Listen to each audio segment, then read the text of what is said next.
প্রিয় শিক্ষার্থী বন্ধুরা, ডিপ্লুপ একাডেমির পক্ষ থেকে সবাইকে স্বাগতম। আশা করি সবাই তোমরা ভালো আছো।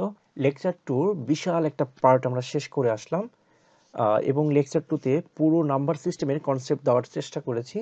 লেকচার 3 তে আমরা ছোট ছোট কিছু বিষয় জানবো যেগুলো অবজেক্টিভ বা নৈর্ব্যক্তিকে তোমাদের জন্য অনেক ইম্পর্টেন্ট। জ্ঞানমূলক এবং অনুধাবনমূলক প্রশ্নগুলোতেও এই প্রবলেমগুলো আসে। তো আমরা আউটলাইন দেখে বুঝতেই পেরেছি যে এই লেকচারে আমরা কি কি নিয়ে আলোচনা করব। ঠিক আছে, তাহলে প্রথমে আমরা বিট নিয়ে কথা বলি।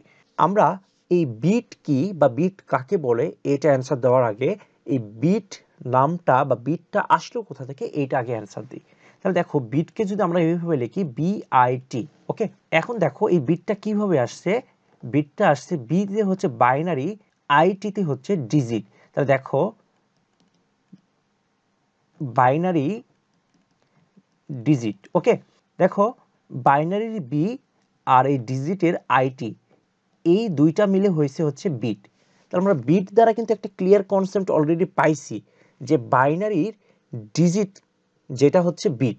তাহলে আমরা এটাকে যদি সংজ্ঞায়িত করতে যাই বা ডেফিনিশন দিতে চাই, যে বাইনারিতে ব্যবহৃত প্রত্যেকটা মৌলিক অঙ্ককে বিট বলা হয়।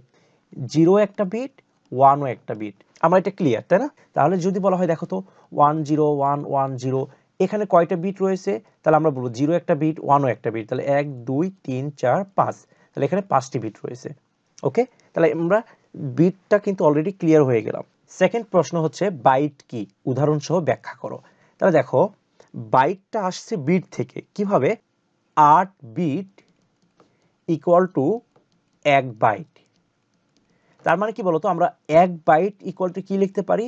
8 বিট। তাহলে এখানে যদি বলা হয় 16 বিট ইকুয়াল টু কি লেখা যায়? 2 বাইট। যদি বলা হয় 3 বাইট ইকুয়াল টু কত বিট হয়? তাহলে বলো তো 3 বাইট ইকুয়াল কি হবে? 24 বিট। যদি বাইটের ডেফিনেশন দিতে চাই তাহলে আমরা কি বলবো? যে 8 বিটের গ্রুপের শব্দকে আমরা 1 বাইট বলতে পারি। মানে 8 বিটের গ্রুপের একটা শব্দকে আমরা 1 বাইট বলতে পারি। এখন আমরা আসি বিট ও বাইটের মধ্যে পার্থক্য। তো দেখো, প্রথম পার্থক্য আমরা দেখি, একটি বিট কম্পিউটারের মেমোরির ক্ষুদ্রতম একক, যা সর্বাধিক 0 এবং 1 ভিন্ন মান সংরক্ষণ করার ক্ষমতা রাখে। তাহলে দেখো, একটি বিট হয় 0 না হলে 1, এই দুইটার মধ্যে যে কোনো একটা সংরক্ষণ করার ক্ষমতা রাখে। বাট 1 বাইট ইকুয়াল টু কি লেখা যায়? 8 বিট। ঠিক আছে, তার মানে কি বলতো, যে 1 বাইট জায়গাতে আমরা 8 বিটকে ধারণ করার ক্ষমতা রাখি। তাহলে দেখো, 8 বিট দ্বারা গঠিত 1 বাইট বা 256টি স্বতন্ত্র মান সংরক্ষণ করার ক্ষমতা রাখে। কারণ কি, 2 এর উপর যদি তুমি 8 দাও তাহলে কত হয়ে যায়? 256। তাহলে এতটি মান সংরক্ষণ করার ক্ষমতা রাখে। ওকে, আর যদি দেখো এখানে কত, 2টা রয়েছে না? 2 এর উপর যদি 1 দাও তাহলে কি হচ্ছে বলতো? 2টা। কারণ কি বলতো, হয় 0 না হলে 1, তাহলে যে কোনো একটা বিট হচ্ছে সংরক্ষণ করতে পারে। তাহলে 2 এর উপর 1 দিলে এখানে দেখো 2টা বিট এখানে সংরক্ষণ করার ক্ষমতা রয়েছে। 2 নম্বরে আসি, একটি বিটের বিভিন্ন আকার রয়েছে, যেমন কিলোবিট, মেগাবিট, গিগাবিট, টেরাবিট। আবার যেখানে বাইটেরই একটি কিলোবাইট, যেমন বাইটেরও কি রয়েছে? প্রকারভেদ রয়েছে কিলোবাইট, মেগাবাইট, গিগাবাইট, টেরাবাইট। ঠিক আছে, আবার দেখো 4 বিটের গ্রুপকে বলা হয় নিবল। দেখো, 4 বিটের গ্রুপকে কি বলা হয়? নিবল। যেখানে 8 বিটের গ্রুপকে বলা হয় বাইট। তাহলে এটা একটা পার্থক্য, যে 4 বিট মিলে এক নিবল। আমরা নিবল এর পরেই হয়তো বা পড়বো। যেখানে 8 বিট মিলে 1 বাইট। তাহলে এটা একটা পার্থক্য।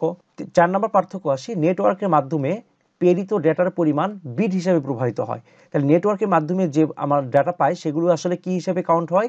বিট হিসাবে। যেমন আমরা বলি MBPS, তারপরে কি মেগাবিট পার সেকেন্ড।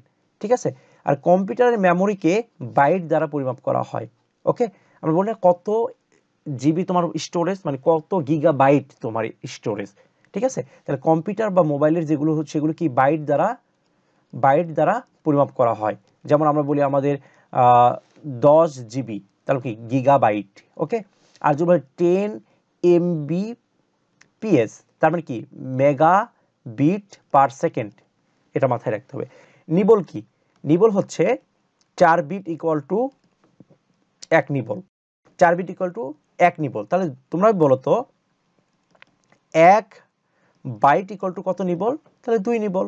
কারণ কি বলতো, 1 বাইটে 8 বিট হয়। তাহলে 8কে তুমি যদি 4 দ্বারা ভাগ করো তাহলে কত হয়? 2। তাহলে 1 বাইট ইকুয়াল টু কত লেখা যায় 2 নিবল। তাহলে যদি বলা হয় 2 বাইট ইকুয়াল টু কত 4 নিবল। এইরকম প্রবলেম কিন্তু তোমরা নৈর্ব্যক্তিকে পাবে। শব্দ কি এখন আসো, তাহলে দেখো শব্দ কি, তাহলে শব্দ কিসের সমন্বয়ে তৈরি হতে পারে, বিট অথবা বাইটের সমন্বয়ে শব্দ তৈরি হতে পারে। আমাদের মুখ নিঃসৃত যে আমরা যে মুখ দিয়ে যে কথাগুলো বের করি এগুলো এক একটা শব্দ, তাই না? কিন্তু কম্পিউটার কি ভাষায় কথা বলে, বাইনারি ভাষায়। তাহলে বাইনারির ভাষা কি বিট অথবা বাইট। তাহলে এই বিট অথবা বাইটের সমষ্টিকেই আমরা কি বলতে পারি, শব্দ বলতে পারি।